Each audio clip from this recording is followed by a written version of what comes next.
নমস্কার বন্ধুরা, আমি সুমন আর তোমরা দেখছো Swaminath village blogger YouTube channel. তো যাই হোক, বিগত 5 দিন হয়ে গেল মোটামুটি আমার চ্যানেলে কোনো ভিডিও আসেনি, না বড় ভিডিও না শর্ট ভিডিও। আমি প্রচুর চাপের মধ্যে আছি এখন বলতে গেলে, তার জন্যে একদমই ভিডিও দিতে পারছি না। জানি না আমি কতদিন কন্টিনিউ করতে পারবো, একদমই বলতে পারছি না। তো যাই হোক বন্ধুরা, তোমরা দেখতে পাচ্ছ আমি এখন আপাতত বাগানে আসলাম, তোমাদের সঙ্গে হালকা করে কিছু শেয়ার করি, দেখি, ঠিক আছে? তো যাই হোক বন্ধুরা, তোমরা সবাই কেমন আছো? আশা করি সবাই ভালো আছো, সুস্থ আছো। আমি আছি ওই একরকম, চলে যাচ্ছে। তো আমি যদি ভুল না করি, আজকে হচ্ছে শ্রাবণ মাসের 2য় সোমবার। তো এই সোমবারে কিন্তু প্রচুর লোকজন বাবাধামে যাচ্ছে। প্লাস আমাদের এখানে নরবরিয়া বলে একটা খুব জাগ্রত শিব মন্দির আছে, সেখানেও সবাই যাচ্ছে। তো আমার দিদিও গেছে সেখানটায়, আমিও গেছিলাম 2 বছর আগে। সেই ভিডিও কিন্তু আমার চ্যানেলে দেওয়া আছে, তোমরা চাইলেই দেখতে পারো। তো যাই হোক বন্ধুরা, আমি কি চাপের মধ্যে আছি তোমাদের সঙ্গে সব শেয়ার করব। আমি একদমই ভিডিও দিতে পারছি না, তার জন্য দুঃখিত, তার জন্য খুবই দুঃখিত। তো যাই হোক বন্ধুরা, এখন থেকে আমি চেষ্টা করব আবার ভিডিও দেওয়ার। কিন্তু কেন বলো তো, এত ভিডিও বানাচ্ছি তো সাকসেস আর আমি হতে পারছি না। তো আমি যেরকম ভিডিওই দিই না কেন, ধরো কোথাও ঘুরতে গেলাম সেরকম ভিডিও, বাড়ির ব্লগ ভিডিও, অনেক ভালো ভালো ভিডিও আমি আপলোড করছি, কিন্তু কিছুই হচ্ছে না। কিন্তু অনেকে কি বলো তো, অনেকে দেখি যেমন তেমন কিছু একটা আপলোড করে দিচ্ছে, তার ভিডিও ভালো ভাইরাল হয়ে যাচ্ছে। আমার কপালে না কিচ্ছু নাই, সত্যি আমার কপালটা খুবই খারাপ। তো যাই হোক, আজকের ওয়েদারটা খুব ভালো। গত 2-3 দিন গেল প্রচুর গরম গেল আমাদের এখানে, কিন্তু আজকে ওয়েদারটা সত্যি খুব ভালো, মানে ঠান্ডা ঠান্ডা ওয়েদার আছে। কালকে রাতে প্রচুর বৃষ্টি হয়েছে, বৃষ্টিতে একদম পুরো ঠান্ডা লাগায় ফেলছিল, আমি তো কাঁথা গায়ে দিয়ে শুয়েছিলাম। তো যাই হোক বন্ধুরা, তোমাদের ওদিকের ওয়েদার কেমন আছে এখন অবশ্যই আমাকে কমেন্টে জানিও, ঠিক আছে? আর কি বলো তো, এই যে গেঞ্জিটা দেখতে পাচ্ছ, এই গেঞ্জিটা পরে আজকে ফার্স্ট টাইম ভিডিও বানাচ্ছি। তোমরা এর আগে হয়তো কখনো দেখোনি, কিন্তু এই গেঞ্জিটার বয়স কিন্তু প্রচুর, মোটামুটি 5 বছর হবে এই গেঞ্জিটার বয়স। আমি পরিই না, ঘরেই পরে থাকে। তো ভাবলাম আজকে গেঞ্জিটা পরা যাক। এই যে দেখতে পাচ্ছ, হাতাগুলো না একটু বেশ টাইট হয়ে গেছে, তার জন্যে না আমি মোটা হইনি কিন্তু, ঠিক আছে? হাতাগুলো কেন এরকম হয়েছে আমি বলতে পারছি না। আমি একদম শুকাই গেছি, আগে যতটুকু মোটা ছিলাম এখন ততটুকু নাই, একদম শুকাই গেছি। সবাই লোকজন তাই আমাকে বলে, চোখ মুখ দেখো না গর্তেও ঢুকে গেছে, গালগুলা ঢুকে গেছে, একদম শুকনো কিশমিশ আমি।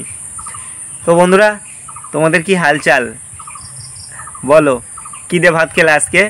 আমি আজকে কী দিয়ে ভাত খেলাম জানো? আজকে আমি ভাত খেলাম হচ্ছে চাল কুমড়া ভাজা দিয়ে। আর গতকাল খাইছিলাম হচ্ছে ইলিশ, বছরের প্রথম ইলিশ আমি গতকাল খাইছি। ইলিশটার অত টেস্ট ছিল না, কালকে যে ইলিশটা আনছিল বাবা, তো 700 টাকা কেজি নিছিল, কিন্তু সেই আন্দাজে স্বাদ ছিল না।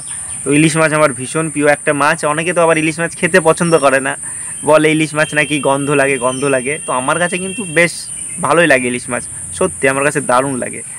তো যাই হোক বন্ধুরা, কোথা থেকে কোথায় চলে যাচ্ছি, কি গল্প করছি, কোনো আগা মাথা মুন্ডু কিছু নাই। আমার যেটা মনে আসছে সেটাই তোমাদের সঙ্গে শেয়ার করছি, সেটাই বলে যাচ্ছি। তো কদিন থেকে ভিডিও বানাইনি, তো আজকে কথা বলতে আবারও সেই মানে মুখের মধ্যে জড়তা চলে আসছে, কেমন একটা আটকে যাচ্ছে। যে কোনো জিনিস যদি আমি রেগুলার করি সেটা তো স্মুথলি হবে বলো, আর যদি রেগুলার না করি, অনেক দিন বাদে করি, তাহলে তো একটু প্রবলেম হবেই। সেই প্রবলেমটা এখন আমার দেখা দিচ্ছে। তো দেখতে পাচ্ছ চারপাশে আমাদের প্রচুর জঙ্গল হয়ে গেছে।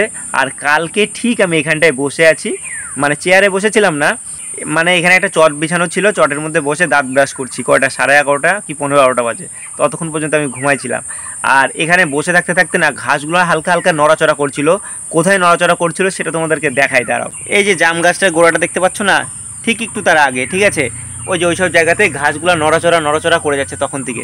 তো আমি ভাবলাম কি নড়াচড়া করে, একভাবে আমিও দেখে যাচ্ছি। হঠাৎ করে কি দেখলাম জানো তো, হঠাৎ করে দেখলাম একটা সাপ ফস করে এরকম করে উঠছে, একদম এতটা লম্বা হয়ে গেছে, আমার বুকের মধ্যে ধক করে উঠছে। কিন্তু আমি একটুকু হিলিনি, আমি ওখানেই বসে আছি, দেখি সাপটা কী করে। ও কী খুঁজছিল বলো তো, ওর খাবার খুঁজছিল। চুপ করে ঘাপি মেরে এই জঙ্গলের মধ্যে ঢুকেছিল। একটা ব্যাঙ ছিল, ব্যাঙটা দেখি লাফ দিয়ে চলে গেল, আর সাপটা লাফ দিয়ে ওকে ধরার চেষ্টা করলো, কিন্তু ধরতে পারলো না। তো আমাদের বাগানে যা পরিমাণে এখন ঘাস হয়েছে, মানে জঙ্গল হয়েছে, মানে এর মধ্যে হাঁটা চলা করা ভীষণ রিস্ক। এর মধ্যে সাপ লুকায় থাকে। তো আমি যা কালকে দেখলাম, মানে কি বলবো, যখন তখন একটা অঘটনা ঘটে যেতে পারে, সত্যি এরকমই একটা ব্যাপার। তো বন্ধুরা বলো আমার গেঞ্জিটা কেমন লাগছে, ভালো লাগছে? আর আমাকে পরে কেমন লাগছে গেঞ্জিটা, মানাইছে আমাকে এই গেঞ্জিতে? আর বলো না, একটা ভিডিও মানে 4-5 দিন থেকে এডিট করার চেষ্টা করছি, আমি একদম লুজার হয়ে গেছি, বুঝতে পারলা? একদমই লুজার হয়ে গেছি, আমার একদমই ইচ্ছা করছে না ভিডিও এডিট করার। কি বলো তো, আমাদের যে স্বামীনাথ মেলা গেল 2-3 মাস আগে, সেই স্বামীনাথ মেলার প্রথম দিনকার ভিডিও আমার না জানি সে কবেই ভিডিওটা আপলোড করার কথা, আমি এখনও পর্যন্ত আপলোড করিনি। আর এই কদিন থেকে কোনো ভিডিও বানাইনি, তার জন্য আমার হাতে কোনো ভিডিও ছিল না। ভাবছিলাম যে ওই ভিডিওটা এডিট করে ছাড়বো, কিন্তু আমার একদমই ইচ্ছা হচ্ছে না। একটু করে এডিট করি আর রেখে দিই, শুয়ে পড়ি, ঘুমাই পড়ি, ভিডিও দেখি, এটা করি, গান শুনি, সেই করে করে ভিডিওটা আজ পর্যন্ত আমি মানে আপলোড করতে পারলাম না। কিন্তু ভিডিওটা কিন্তু খুব ভালো হবে, খুব দারুণ হবে, তোমাদের দেখলে দারুণ লাগবে, ঠিক আছে? তো তার জন্যে আমি একটু ধীরে সুস্থে এডিট করছি। আর ভিডিওটার মধ্যে অনেক জায়গায় গান আছে, তো মেলার মধ্যে বুঝতে পারছো, আর গানের জায়গাগুলোতে আমাকে আবার ভয়েস দিতে হবে। তার জন্যে ভিডিওটা বানাতে মানে ভিডিওটা এডিট করতে আমার যত আলসিয়ামি লাগছে সেখানটায়, ঠিক আছে? তো যাই হোক বন্ধুরা, তোমরা দেখতে পাচ্ছ বিকাল হয়ে গেছে, তো ভাবলাম আজকে তোমাদের সঙ্গে কিছু গল্প করি, আড্ডা মারি। তো গল্প আড্ডা আমি করলাম, জানি না এটা কি করলাম কি বললাম। আর বন্ধুরা তোমরাই বলো তো আমি কবে ভাইরাল হবো, তোমরা বলো, জবাব দাও, আমার কোথায় ভুল হচ্ছে, কোথায় ত্রুটি হচ্ছে, তোমরা আমাকে বলবা তো, না বললে কেমন করে হয় বলো তো? তোমাদেরকে জবাব দিতে হবে, বলো বলো বলো, আমার ভিডিও কেন ভাইরাল হচ্ছে না তোমরা বলো, ঠিক আছে? তো বন্ধুরা আজকের ভিডিওর টাইটেল হবে কি বলো তো, আমার ভিডিও কেন ভাইরাল হচ্ছে না, কেন ভাইরাল হচ্ছে না? তোমরাই জবাব দাও, তোমরাই জবাব দাও। তোমরা দেখছো 2 জন হোক, 5 জন হোক, 10 জন হোক, দেখছো, দেখে কিন্তু ভিডিওটা শেয়ার করছো না, সাবস্ক্রাইব করছো কিন্তু ভিডিওটাকে শেয়ার করছো না, তাহলে কেমন করে হবে বলো তো? তো যাই হোক বন্ধুরা, আমি মনে হচ্ছে এখনও ভালো ভিডিও বানাতে পারছি না, না? কিন্তু আমি দেখি আমার চোখে দেখা অনেকে ভিডিও আপলোড করে, ওদের ভিডিওর কোনো মাথা মুন্ডু নাই, কিন্তু ওরা ভিডিও আপলোড করে ভাইরাল হয়ে যাচ্ছে। আমি কোনো কিছু করেই কিছু করতে পারছি না, আমার কপালেই কিছু নাই, কোনো কিছুতে আগায় না, ঠিক আছে? তো বন্ধুরা তোমরাই জবাব দাও আমার ভিডিও কেন ভাইরাল হয় না, তোমরাই জবাব দাও আমার ভিডিও কেন ভাইরাল হয় না, বন্ধুরা বলো বলো বলো। তো যাই হোক বন্ধুরা, তোমাদেরকে আমি জোর করব না, তোমাদের যদি আমার ভিডিও ভালো লাগে অবশ্যই পাশে থেকো, এটাই বলবো। যদি তোমাদের ভালো লাগে, আর ভালো না লাগলে পাশে থাকতে হবে না, একদম ছ্যা করে দূর করে দাও। আর আমার না এখন একটা খুব কাজের প্রয়োজন, ঠিক আছে? চাই না কি কাজ করব না করব ভেবে পাচ্ছি না। তো এইভাবে আর কতদিন কাটবে? এই ইউটিউব চ্যানেলের উপরে ভরসা করেছিলাম, এর উপরে ভরসা করলে আর চলবে না আমার মনে হচ্ছে।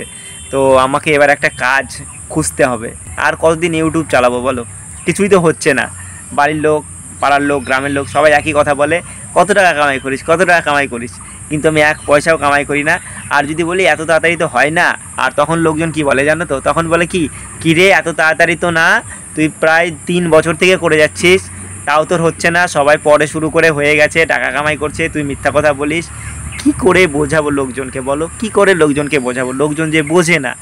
আর এইভাবে তো আমি যে ভালো একটা ভিডিওর কন্টেন্ট বানাবো, তার জন্য কিছু টাকা পয়সারও দরকার হয়, কিন্তু সেই টাকা পয়সাগুলো আমি এখন কোথায় পাবো? আমি একদমই কিছু করি না, বলতে গেলে আমি একদমই বেকার। তো যাই হোক বন্ধুরা, এখন জানি না কি আছে কপালে, কি হবে, কি হতে যাচ্ছে। তো আজকের এই ভিডিওটা এখানটা শেষ করি নাকি? আমি কি বললাম কি করলাম আমি নিজেও জানি না তোমাদের ভালো লাগবে কিনা। ভালো লাগলে অবশ্যই পাশে থেকো, ঠিক আছে? আর খারাপ লাগলে পাশে থাকতে হবে না। চলো দেখা হচ্ছে নতুন কোনো ভিডিওর সঙ্গে, ঠিক আছে? টাটা।